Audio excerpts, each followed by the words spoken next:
Magandang araw mga kabaksing.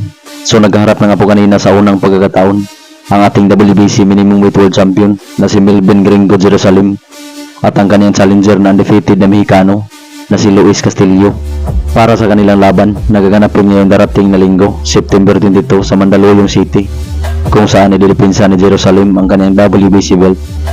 Kitang-kita po natin ang diferensya mga kabaksing dahil medyo may katangkaran itong Mexicano at undefeated pa.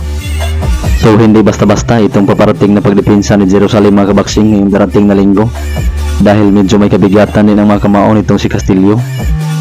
So atin pong suportahan at ipagdasal ang isa sa dalawang world champion natin para sa kanyang matagumpay na pagdepensa ng kanyang titulo.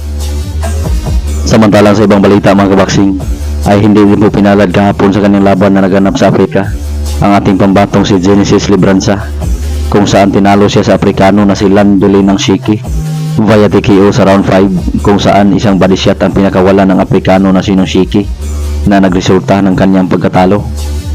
Dahil sa panalo ng Afrikano mga kabaksing ay kanyang nakuha ang bakanting WBO Intercontinental Bantamweight title.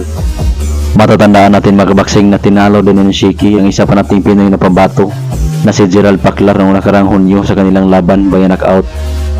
Sa ngayon ay nag-improve na ang kartada ng Afrikano na si Landel na Shiki sa 15 wins with 8 KOs at may isang talo. Samantalang sa ibang balita mga kabaksing ay kumpirmado na po ang laban sa former IBF flyweight champion na si Sunny Edwards kontra sa 2020 Olympic gold medalist at tumalo noon sa ating kababayan na si Carlo Paalam na si Galal Yafai na hawak ang professional boxing record na 7 wins with 5 KOs undefeated.